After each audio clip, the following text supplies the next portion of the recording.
মতিউর রহমান বলছে আমি কথা দিয়ে কথা রাখবই আমি। হরিশ্চন্দ্রপুর আমার জন্মভূমি, গরিবের উন্নয়ন করব আমি।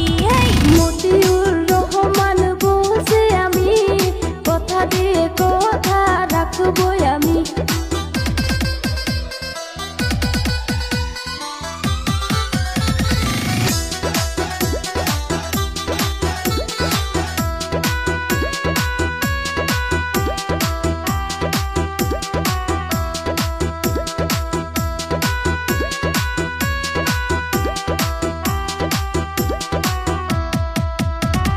বিনামূল্যে স্বাস্থ্য